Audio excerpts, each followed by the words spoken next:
সম্ভবত নতুন করে নোটিফিকেশন ইস্যু করা হবে। এতে কিছু প্রশ্ন উঠেছে, তার সঙ্গে বেশ কিছু জিনিস আমাদের সামনে এসছে। মাননীয় মুখ্যমন্ত্রী কিভাবে এই প্রেস করলেন যখন এসএসসি একটি স্বায়ত্তশাসিত সংস্থা? কোর্ট অর্ডার যদি উনি করলেন তাহলে কোর্টের তো পুরো অর্ডারটা তাকে মানতে হবে। শুধুমাত্র কোর্টের অর্ধেক অর্ডার মেনে মাননীয় মুখ্যমন্ত্রী শুধু পরীক্ষা নিতে চাইছেন। মহামান্য আদালত নির্দেশ দিয়েছিলেন কি যারা অবৈধভাবে টাকা দিয়ে চাকরিতে ঢুকেছিলেন 1 মাসের মধ্যে তাদের কাছ থেকে টাকা আদায় করতে হবে। কোর্টের নির্দেশে কত টাকা আদায় করলেন? শুধুমাত্র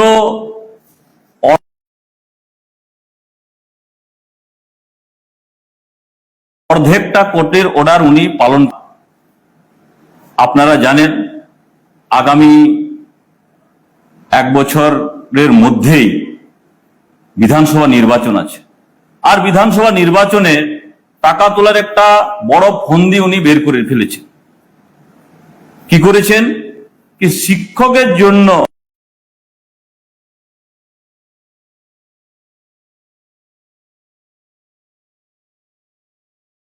নতুন রেট তারা আবার লাখ, 7.5 লাখ থেকে 10 লাখ পর্যন্ত, গ্রুপ সি 6 লক্ষ, গ্রুপ ডি 4 লক্ষ, এই রেড কার্ড বানিয়ে আর তৃণমূল কংগ্রেসের ফড়ে দালালারা আবার মাঠে নেমে গেছে। প্রশ্ন এখানে হচ্ছে কি যারা যোগ্য ছিলেন, নিজের যোগ্যতায় চাকরি পেয়েছেন, তারা আবার কেন পরীক্ষা দেবেন? তারা আবার কেন হয়রানির সম্মুখীন হতে হবে তাদেরকে? আমি সম্ভবত 15 তারিখ রাত ছিল যেদিনকে পুলিশ লাঠিচার্জ করেছিল, নির্মম ভাবে লাঠিচার্জ করেছিল। আমি রাত্রিবেলা বিধাননগর হাসপাতালে যাই। হাসপাতালে যাওয়ার পরে দেখি কিভাবে তাদের উপর অত্যাচার হয়েছিল। আমার মনে হয় যে হাসপাতালের মধ্যে পড়েছিল যারা, সেই জায়গাতে শিক্ষকরা না থেকে সেই ফড়ে দালালদের থাকা উচিত ছিল, কিন্তু তার বিপরীত হয়েছে। একটা আপনার স্বায়ত্তশাসিত সংস্থা তার বিষয় নিয়ে, আর যদি প্রেসেই করলেন, আপনি করতেই চান, তো কোর্টের 50% অর্ডার কেন পালন করছে?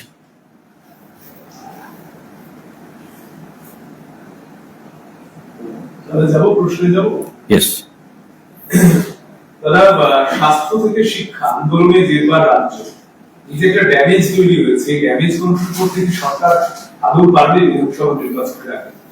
দেখুন, ইচ্ছাকৃতভাবে মাননীয় মুখ্যমন্ত্রী এবং তার সাগরেদরা এটা তৈরি করেছে। পশ্চিম বাংলাকে একদম ধ্বংসের মুখে ঠেলে দিয়ে শুধু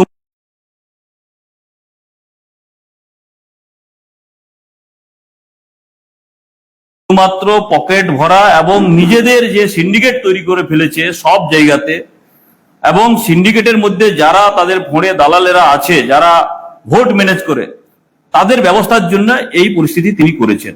আর ড্যামেজ কন্ট্রোল করা কিংবা এইসব তার মাথা ব্যথা নেই। পশ্চিমবাংলার জনগণের বিষয়ে মাথা ব্যথা নেই।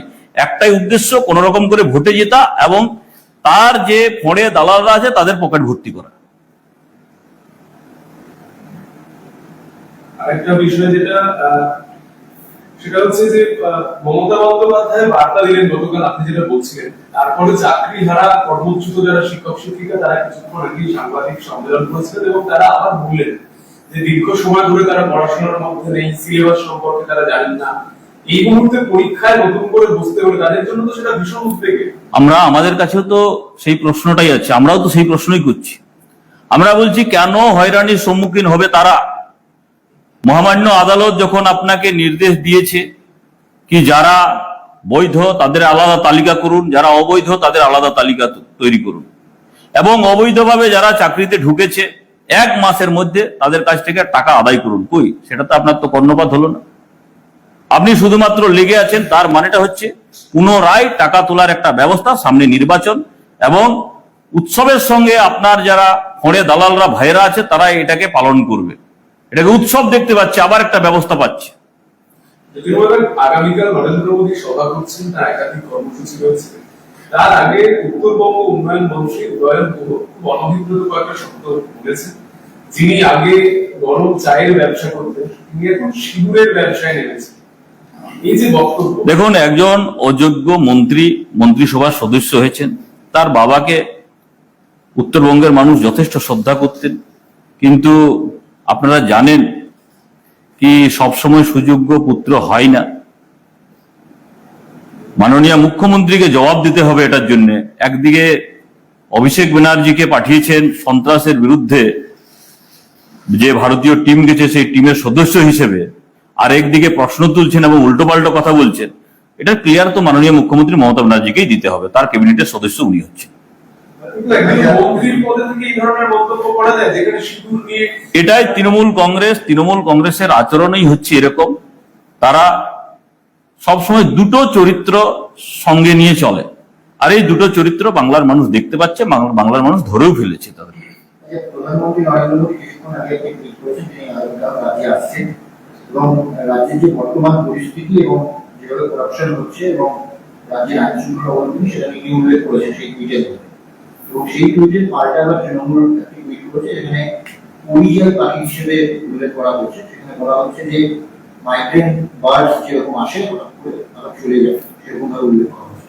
দেখুন, দেশ এটার সাথে একটু সংযোজন উল্লেখ করা হচ্ছে যে আয় হতো ভাতাকে যাও, এটা পাখির ছবি দিয়ে লেখা আছে যে 1.7 লক্ষ কোটি টাকা যে বাংলার ডিউ, সেটা তিনি কবে পূরণ করবেন?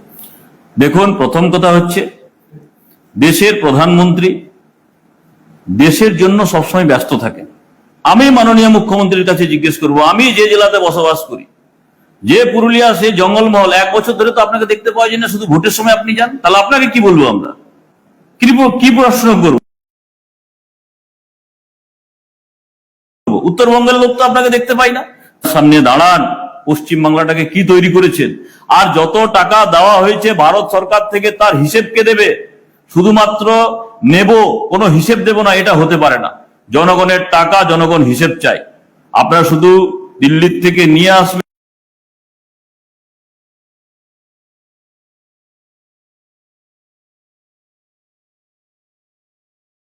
খেলা মেলা আনন্দ উৎসব, প্রধানমন্ত্রী সবসময় বাংলার মানুষের পাশে আছেন।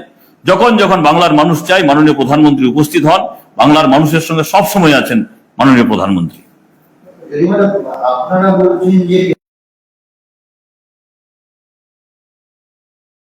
কেন্দ্রীয় সরকার টাকা দিচ্ছে, টাকা দেওয়া হচ্ছে, কিন্তু তৃণমূলের তরফ থেকে সেটাকে সরাসরি ডিনাই করা হচ্ছে যে টাকা দেওয়া হচ্ছে। তৃণমূল কংগ্রেসের যারা নেতৃত্ব আছেন তাদেরকে এটুকুই বলবো কি, আপনারা যে কোনো বিষয়ে প্রেসে না বলে হিসেব নিয়ে আপনারা যান। সেক্রেটারি লেভেলের বিষয় আছে, আপনারা সেটা করতে চান না, কারণ হিসেব যদি নিয়ে যান হিসেব দিতে পারবেন না। আর হিসেব না দিতে পারার কারণে গোল গোল ঘোরানোর জন্য, মানুষের কাছে ভুল বার্তা বিভ্রান্ত করার জন্য আপনারা এসব করেন। তবে বাংলার মানুষ ধরে ফেলেছে তৃণমূল কংগ্রেসকে, বাংলার মানুষ একদম ধরে ফেলেছে দিদিমণির মিথ্যা। প্রত্যেকটা জিনিসে মিথ্যে বলে বলে বলে বলে বলে বাংলার মানুষকে ঠকিয়ে ঠকিয়ে আসছেন, সেই জন্য কেউ বিশ্বাস করবে না তাদের কথা। কিছুদিন আগে নীতি আয়োগের বৈঠক ছিল, সেখানে বয়কট করেছিলেন। কেন যাননি নীতি আয়োগের বৈঠকে? উনি বলতেই পারতেন প্রধানমন্ত্রী। সারা ভারতবর্ষের মুখ্যমন্ত্রীরা সেখানে উপস্থিত হচ্ছেন, সারা ভারতবর্ষের মুখ্যমন্ত্রীরা সেখানে গিয়ে সবকিছু তাদের হিসাব কিসাব বুঝিয়ে নিচ্ছেন। কেন যাননি? কিসের ভয়ে যাননি? এটা সব থেকে বড় প্রশ্ন। তাকে জিজ্ঞেস করুন কি কারণে আপনার এখানের কোনো প্রতিনিধি পর্যন্ত গেল না, সেটা জবাব কে দেবে? বাংলার মানুষ এত বঞ্চিত হচ্ছে না? বাংলার মানুষকে বঞ্চিত করার জন্য আপনি উঠে পড়ে লেগে আছেন মাননীয় মুখ্যমন্ত্রী মমতা ব্যানার্জি। আরেকটা রয়েছে, সেটা হচ্ছে নিশ্চয়ই আপনি সকাল থেকে দেখছেন যে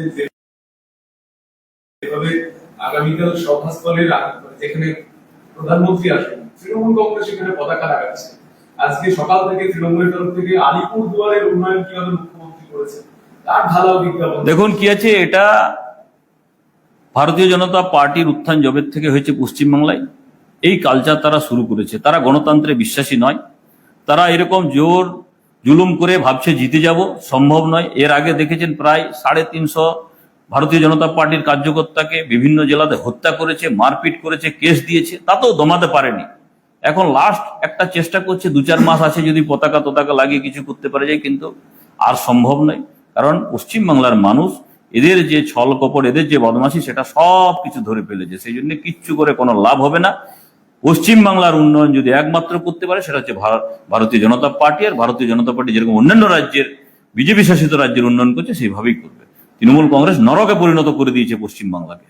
একটা শেষ প্রশ্ন, সেটা রাজ্য জুড়ে অবৈধ বাংলাদেশিদের নিয়ে, যেভাবে বাংলাদেশিদের সংখ্যা ক্রমশ বাড়ছে এবং রাজ্য সরকার কার্যত নিষেধ। দেখুন, ভোট ব্যাংকের রাজনীতির বলে তৃণমূল কংগ্রেস তাদেরকে শেল্টার দিচ্ছে এবং বিভিন্ন জায়গায় লুকিয়ে রেখেছে। পশ্চিমবাংলার পুলিশ এবং প্রশাসন যদি সজাগ হয়, তাহলে আমার মনে হয় না কি যারা অবৈধভাবে এখানে আছে তাদেরকে চিহ্নিত করতে কোনো অসুবিধা হবে। কিন্তু জেনে বুঝে করা হচ্ছে, একটাই কারণ, ভোট ব্যাংক। আর ভোট ব্যাংকের স্বার্থে তাদেরকে এখানে শেল্টার দেওয়া হচ্ছে। ভারতীয় জনতা পার্টি এর প্রতিবাদ জানায়। ভারতীয় জনতা পার্টির সরকার যেদিনকে আসবে, অবৈধভাবে যতজন আছে কাউকে রেয়াত করা হবে না, সবকে আবার আইনগতভাবে ব্যবস্থা নেওয়া হবে। দায় কে নেবে যদি কোনো এর মধ্যে দুর্ঘটনা ঘটে? রাজ্যের প্রশাসনকে দায় নিতে হবে। এটা পুরোপুরি রাজ্যের প্রশাসনের উপর তার এখতিয়ারের মধ্যে পড়ে, দায় তাকে নিতে হবে। তিনি যদি না পারেন, তাহলে তিনি লিখিতভাবে দিল্লিকে জানান যে আমি আর চালাতে পারছি না, আমি ল অ্যান্ড অর্ডার মেনটেন করতে পারছি না। শুরুতেই আপনি যে বিষয়টা নিয়ে বললেন, মুখ্যমন্ত্রী মমতা বন্দ্যোপাধ্যায় গতকালই বলেছেন যে 30 তারিখ এই চাকরিহারাদের জন্য সুপ্রিম কোর্টের নির্দেশ মেনে নোটিফিকেশন হবে তাদেরকে চাকরিতে পরীক্ষায় বসার জন্য। কিন্তু পরীক্ষায় বসার বিষয়ে তারা এখনো পর্যন্ত রাজি নয়। তো তারা যেটা বলছেন যে আগামীকাল উত্তরবঙ্গে আসছেন দেশের প্রধানমন্ত্রীর হস্তক্ষেপের দাবি জানাচ্ছে।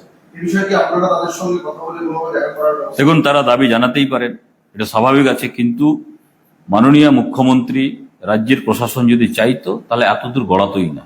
জেনে বুঝে এটাকে জটিল করার চেষ্টা করছে রাজ্যের সরকার। ধন্যবাদ।